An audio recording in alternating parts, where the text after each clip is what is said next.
All right. I'm ready. All right. How much time do we have? 6:06. We got time.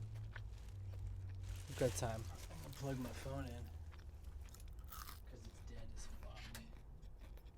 Hotspotting my phone in the studio has been Oh, yeah. very battery intensive. Can you pass me a napkin? Where? There's ketchup in there. Hmm? There's ketchup in here. Is there? Yep. No.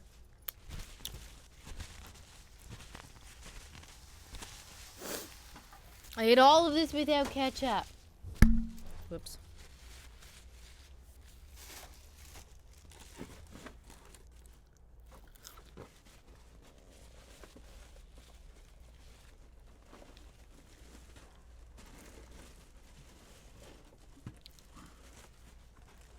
Can't be eating on a podcast. No.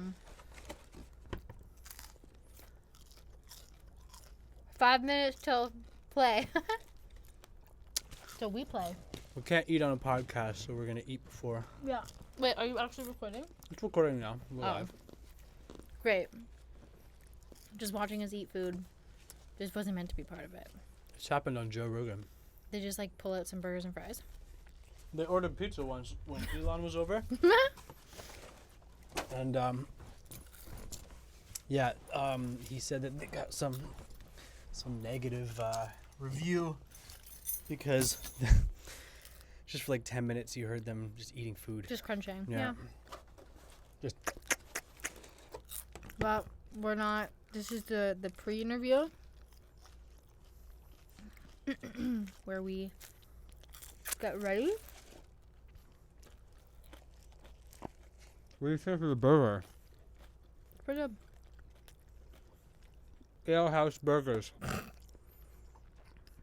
Sponsor of. Probably should get the cheese and bacon. Yeah. At least the cheese to like glue the patties together. Honestly, I find 2 patties too much. Like, it's hard to get your mouth around it. That's a big burger. Yeah, man. Is it cool that this thing's like covering my face? You need to move you. Where? Just like. I'll adjust the microphone.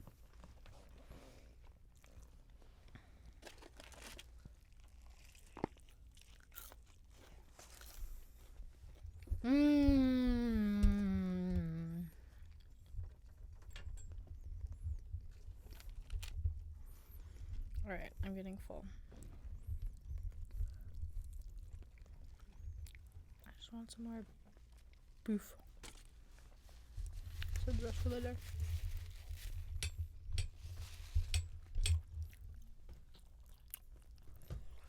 Yeah, microphone's the most annoying part about podcasts.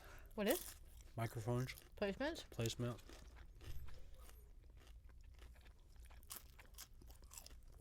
Well, it depends on your camera angle. Too. It's a pretty good angle. Well, yeah. Most people have the mic in front of them. If the mic's coming from here, Yeah. there'll be no problem. Yeah, it's having the stand or the arm.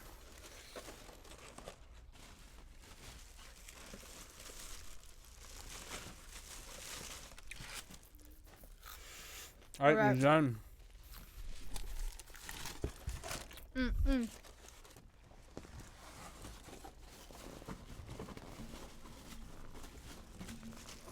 Oh no.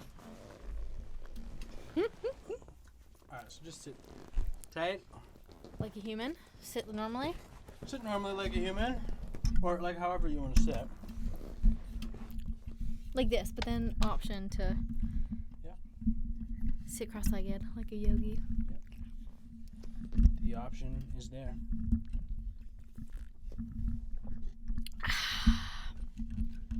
Fuck yeah.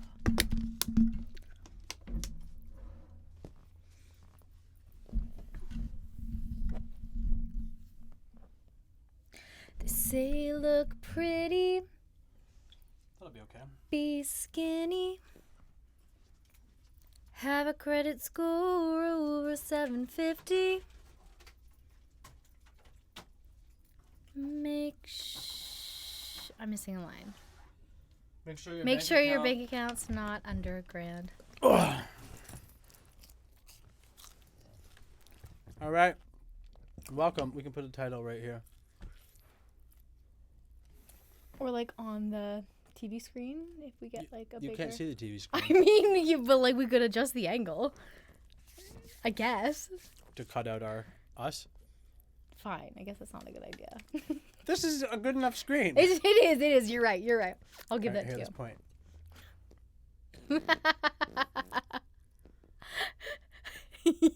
That'll be the thumbnail. Yeah. Great. All right. So why are we here, Jess? What do you want to talk about? All right. So I had this idea of us creating a podcast together called Parental Pursuit. Parental Pursuit. Kind of with the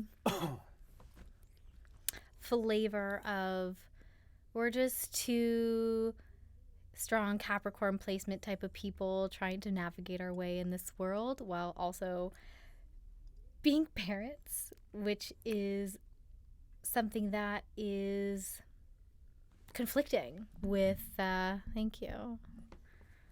conflicting with our goals, our dreams in a way. So that was the vibe, and I was really scared to put my face on the internet and my voice on the internet, and I've been watching a lot of YouTube videos of all these like beautiful humans being like, people need your voice. Like you are afraid and you cannot let that fear win, so put your voice out there. So that's why we're here. That's why we're here. I like that. I remember like in years past, we did get baked and just set up some microphones in the old studio and record us talking. How many years do we have a home studio? Do you want to count Tom's house? I've never not had a home studio. That's true. So all my years I've had a home studio. That's true. I feel like I wasn't very involved in the studio at Tom's house. I feel like I got brought into the studio once it was in our current house. Not in the small room, but like when we moved, when you moved into the bedroom. Yeah, so when we moved into our house, our apartment, I chose the smallest room to put the studio in. And as soon as I got the idea that you were set, like we got like a table set up, we unpacked a couple bags. I was like, all right, you good? You good? I think I bought us pizza, or we got some takeout. I was like, you good? Cool. All right. I'm going to go into the studio. And didn't see him for like 24 hours straight. Yeah. I started putting things on walls and setting up a desk and a TV and the speakers and just getting myself situated. It literally looked like this. Mm-hmm. Like it's always looked the same. Yeah, well, it's like the same panels. Were they black? Yeah. In the first studio? Yeah. You covered them in fabric at the new place, but they were still the green at Tom's house. They were green. Yeah, they were green at your grandparents' house too.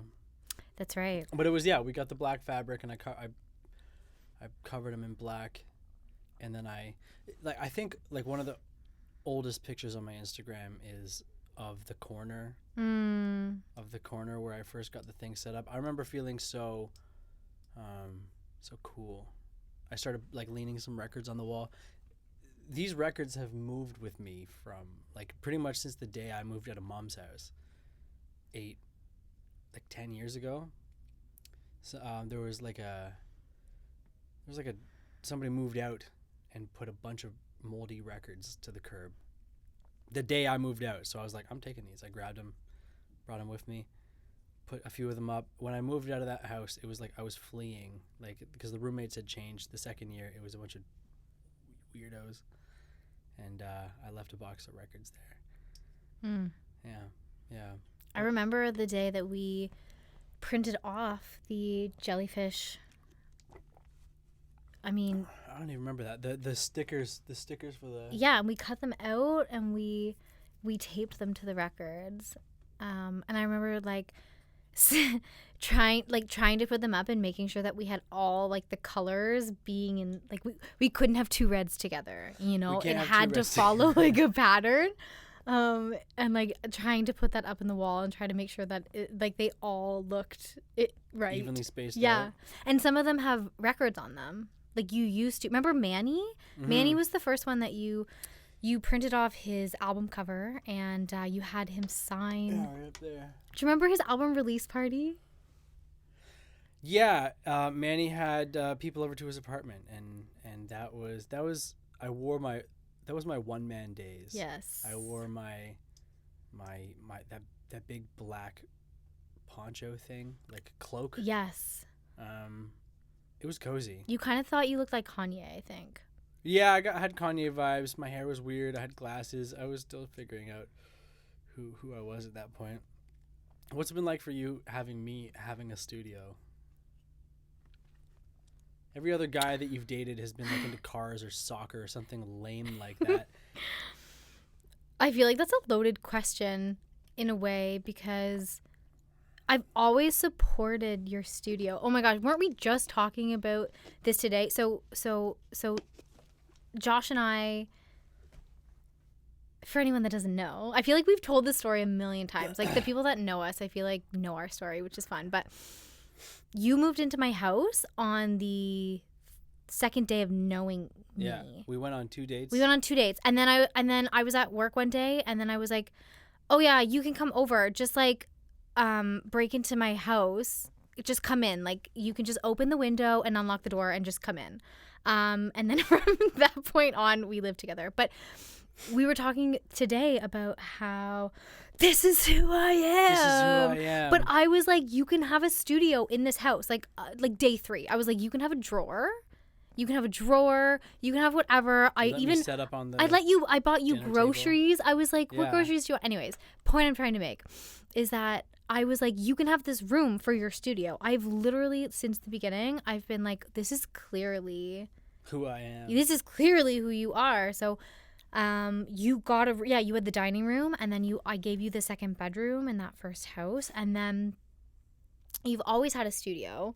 And it's been fun because we've like dabbled, like there's a video of you playing drums. Yeah, you had the drum set absolutely, and like singing back in the day, and then when we moved into our current house, which has almost been 6 years, I moved into the bedroom. Like we moved into the bedroom. It was like we took the biggest room and we're like, let's put the bed in it. It makes sense. And then within a couple of weeks, I was like, I'm so uncomfortable. Like I was actually having. It was a huge bedroom. Yeah, like the energy was just wrong.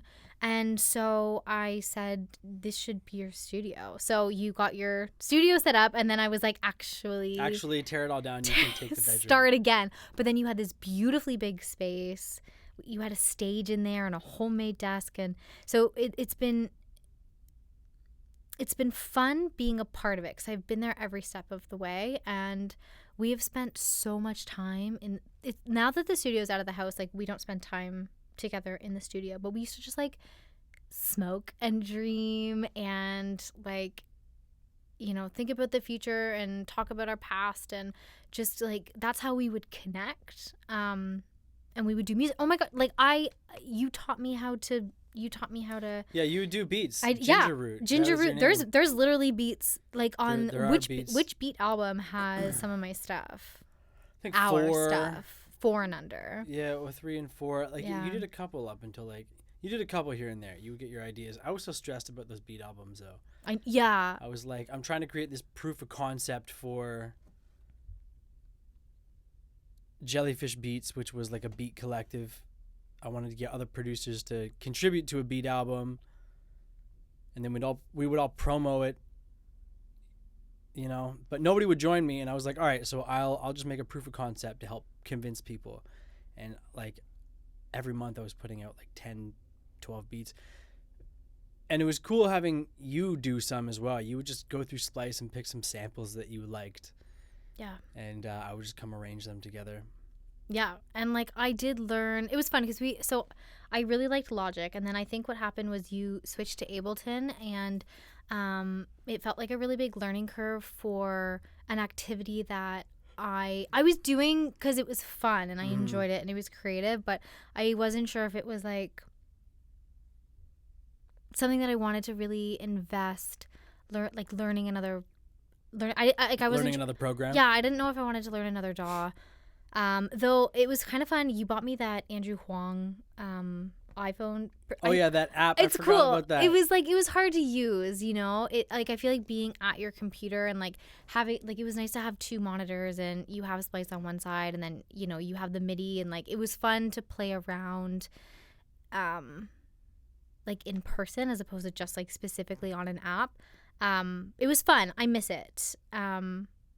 It was really nice having you there to like help walk me through it, but it was really nice to be like, this is my idea, this is what I feel, and like I would get all of these samples and arrange them in the way that I want, and then you would just come in and kind of make it a proper beat. But I did understand, like I started to get like the structure and so I was learning. You picked things up quick. It was enjoyable. Like the drumming you picked up pretty quick. I do like drumming. We taught you like a solid 4-bar loop with like a good fill at the end. Like you got that down. Yeah. Bum, bum, bum, bum, Ba, bum. ba, ba, ba. Bum, bum, bum. Yeah. Yeah.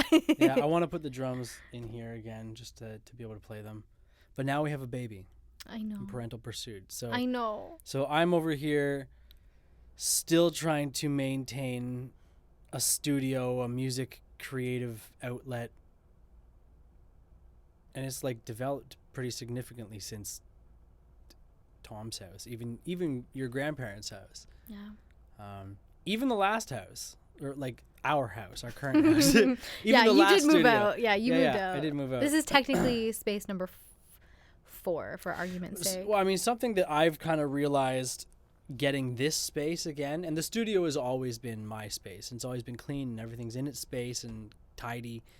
Clean, weren't you just saying? Well, yeah, because like I didn't know we were doing this. Also, have you seen your closet?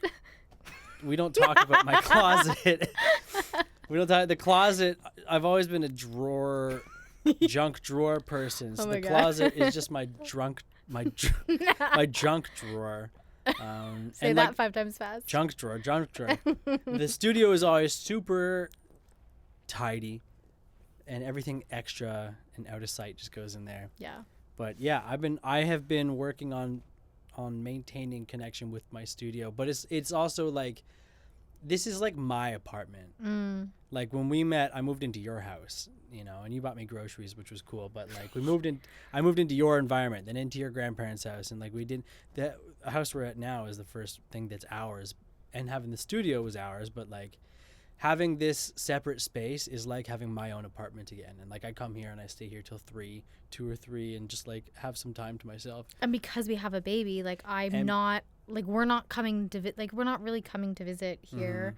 You have sessions, so it's not like we can come hang out, and then every time we're here I'm like, oh, it's loud, you're busy, there's cords everywhere, like it's not baby proofed. Like it's like I know you have desires of seeing Jacob grow up in a studio, and I think that that's beautiful, but like in the baby stage it's really challenging. Yeah, this is still, it's an office, it's a workspace. Yeah. It's not designed for a baby. He pulls the records off. Honestly it's pretty safe. He just pulls the records off the wall. Yeah. But yeah, having a kid, having a baby made me realize the importance of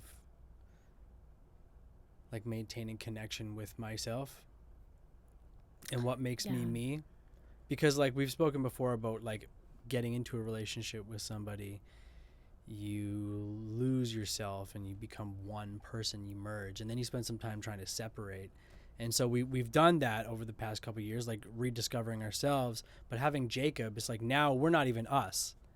Now we're just parents of Jacob. And now it's like, who's going to be home to watch him and when? And you've been a superstar. But having this space has been nice for me to come to get away from the family in a good way. In a good way. In a good way, yeah. In a good way. It's like when I'm home, like I'm really not on my laptop doing work and stuff. Like I'm not when I'm home, I'm home for the most part. I like memes. I like memes. But when I'm home. Like, I literally can't, like, send files and bounce things, and I'll whip out my laptop sometimes and, like, try to do something. But, like, I really can't actually get into anything significant at home. No. So coming here, I'm able to shut out the family and just kind of think about work stuff and actually get some tasks done. And, like, that's where I stand in the morning. Like, when I get out of bed at 7 a.m. and I'm like, okay, I have, like, up to 2 hours.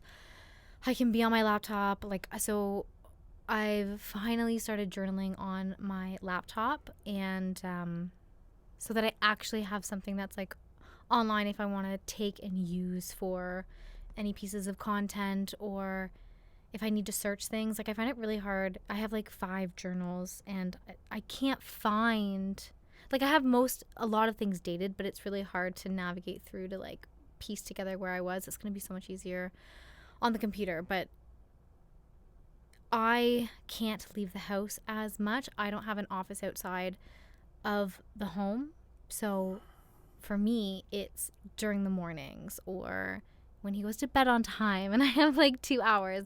That's my time that I get to do some work, spend some time on me, like, do my meditation, do my yoga, and journal, and then hopefully in the future, continue to do some work related activities. It's been hard to navigate back to finding meaningful work, especially when that's not trading my time specifically for money, right? Yeah, you were looking into volunteering.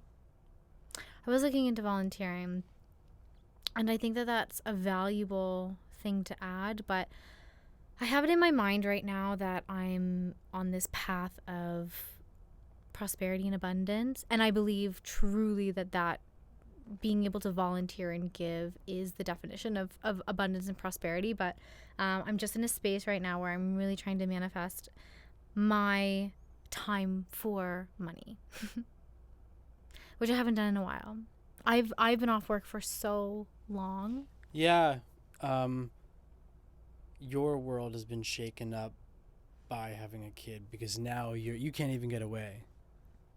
I can leave you with the kid and come here. You can't get away. There's no escape for you. I'm glad, in a way. I wouldn't change it for the world. And I am so happy to be his primary caregiver. And it's I hear so many moms and so many parents, and they're like, oh, like, I'm coming up on my 12 months. Like, I have to get ready to go back to work, and I have to find daycare, and I have to do all of these things. And it just doesn't feel right to me. So I'm really grateful that I am in a place where I am able to make some money. I do, I have my serving job right now, right? And sometimes I teach. So I have some outlets where I'm able to trade my time for money, get out of the house, talk to some people, and be out of the world of being a mom. But, like, it's what I want to do.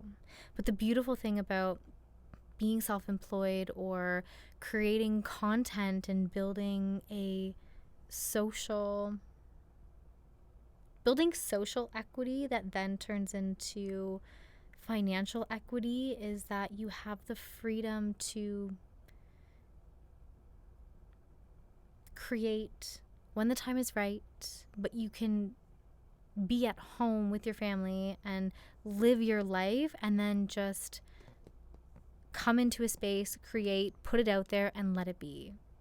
I can't assume, but I think there's a lot of people in the online space that they will post and create, and then they're just like, I look at you and, like, no judgment, but, like, every time you post a reel, you watch it like 1,000 times. I love my reels. Okay, I love my content. I know. I love my content. They're magical moments in sessions that I like to capture and put out there. To also to show people like what it's like in a session. Like here's what it looks like, you know, like this is recording. And like when I put out Bert's onion video and he keeps fucking up the word onions, you know, like that's what I have to live through. Yeah. Not with Bert, I mean like just with the development of somebody's song. And so like being able to put together the content is fun. And I'm glad that you're enjoying it, but I can just see myself wanting to be able to like post and like peace out. Post and peace. Post and ghost? Post and ghost. Like that's pretty much what I do. I wake up every day with like 10 messages from different people. But generally I just post a bit of content and I don't check my phone a whole lot. I check messages and I'll scroll sometimes when I'm pooping. I'll get caught. Sometimes I get bored watching Jacob, and if he's off playing, I'll scroll a little bit.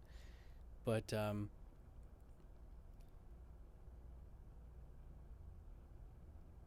just wake up with messages. What was I talking about? Social content. You lying to the world about how you don't use your phone. I don't use my phone. Every time I look at you. But also, like, I've started using mine more. I'm trying to be. It's hard to stay off your phone around a baby.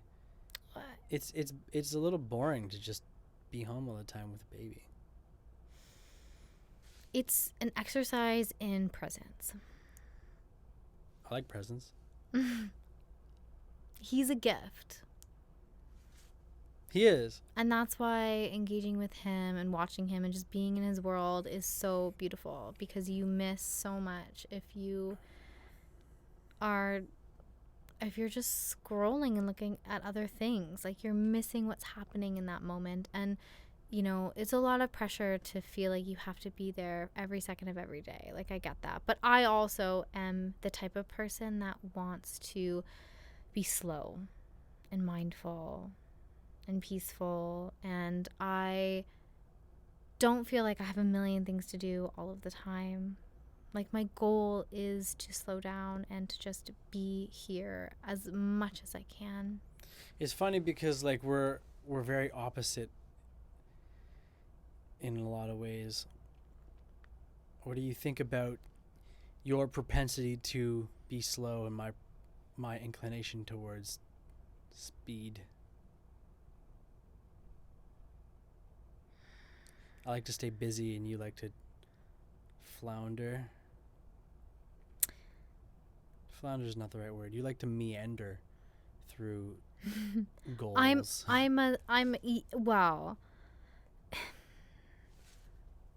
I try to flow with the energy, right? Like, there's so many times where you're hitting a brick wall and the tendency for you is to try to push and to break through this brick wall that's not moving anywhere, where I'll see that brick wall and I'll start to back away from it and like start to see that there's a bigger picture, and then it's like, oh, there's a door right there, but you had to back up to see a different perspective, to see that there's a door to walk through, and it's not through the direct path that you were originally trying to get through. And so recognizing that things come in cycles, and I have goals and I have ambitions, but there's a timing to it all. And there's times to push, like there's times to push, but there's times to be slow. There's times to not do anything. There's times that you have to just like literally let it go, and sometimes it comes back and sometimes it doesn't. And when you're holding on to this desire so strongly, it's like, do you even know what you want? Do you even know what you're pushing for? Truly. Because you don't know what the end result is going to be. And the journey of attaining the idea of the goal is more important than the goal itself. Because any goal that you could ever have, I believe that Spirit has goals and ambitions that are going to be satisfied for you like tenfold. you know? Like, you can't even imagine the best thing that's going to happen to you. I like to stay busy because I feel that if I'm doing nothing, I'm not accomplishing anything. At least not having any motion, any momentum. Not having any motion means that you don't have any momentum. So like when I'm feeling like I'm really slow in the studio, I just pour myself into a couple projects that I do have, or like going through and like making content, and I just try to do something. It's just like when we have a fight, I clean the house because I'm like, okay, there's some bad juju, there's some negativity. I'm just gonna try to do something. I'm gonna try to do something and just hope that there's a reaction to the action. Yeah, I take that approach. I think that it's important sometimes. Like, I think the church sign today, last couple days, has it's the quote that's something along the lines of an inch of action goes further than a mile of intention. But I've been thinking about that quote all week because I keep reading it. And there's a piece of me that's like, yes, you need to keep like daily action, right? What are the daily things that you can do to achieve? So even if you're not booking sessions, like, you know, can you come into the studio? Can you work on other content? Can you think of a marketing, like, yes, absolutely, right? But I also believe that just allowing things to be in the, like, you think about the quality of time, and it's like, if the quality of time is fast and busy, then like capitalize on that. But if the quality of time is slow, then gift yourself some rest. Because what tends to happen is, if you don't allow yourself the time and space to also to daydream and to think about the future and to allow creative solutions to come to you, and you're just pushing and pushing and pushing, you're going to miss things, right? And then you're going to exhaust yourself. So then it's slow. But then when the quality of time starts to increase again, you're going to be so tired because you've been pushing, right? That you're not going to have the energy to meet the energy where it's at. I just can't sit around and do nothing. I mean, you meditate once a week for an hour. Yeah, but that's like 20 minutes. That's not like a theme in life to just stop doing things and lounge around and wait for inspiration. That's a whole bunch of intention. An inch of action.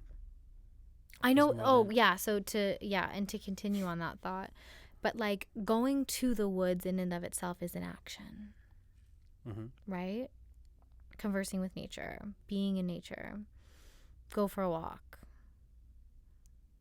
I don't like going for walks. I'm sure there's a lot of people with you. Yeah, I don't like. It's a pointless activity to me. If it was like walking to the studio, I would choose to longboard and get there faster. But just walking around the neighborhood is like we're just circling, and then like I always hope that there's not somebody that you know, because then we have to stop and talk. I know a lot of people in the neighborhood. Yeah, you're always like, Susan like cut her hair and has like a different color collar on her dog, and I'm like, who's Susan? You're like the woman on Piccadilly. I'm like, what house? I don't care about our neighbors. They don't have anything to do with my direction. They're not part of my path. They're just around me. But you like to stop and smell the flowers. I do. And I am shooting for the top of the mountain, and you enjoy the winding trail. Yeah, you're like Capricorn North Node. You feel like you're directioning towards mountain peaks? I mean, I do, but definitely still in a winding path. Yeah, I see you, and like you're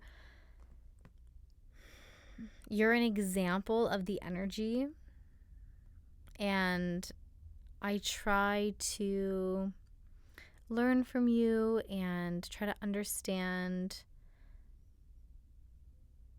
how you embody that energy so that I can then, use that as a mirror, as a reflection for myself, right?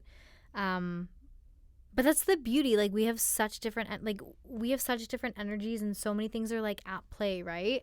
And so my North Node being in Capricorn, like, I feel like it's not. I read or in one theory of thought, your North Node typically doesn't get activated until about 36. So I think I can feel myself building towards that, but I'm like still so not in the like, okay, I am on, gosh, what, I don't even know any mountain terms to use. I'm on the thing The to the valley. peak. You're still in the fields below. I'm still in a valley. Yeah, I'm still in a valley. Well, so the thing about Capricorn is that they're water goats. Is that what they're called? Water goats. Yeah, but we're Earth sign. Yeah, but it's like I feel like I'm still in the water. I mean, you're in Pisces. Yeah, I like being in the water. It's all emotional. I cry most days. You cry a lot. But like not like full blown, but I just get so, life's so beautiful.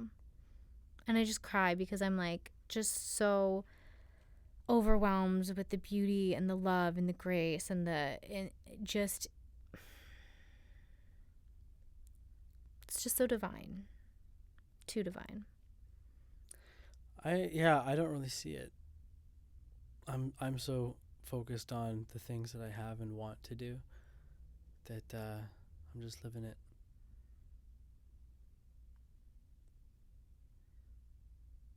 Ready to go get our baby? Let's go get a baby. Pilot episode. We didn't really talk about being parents at all. It was woven.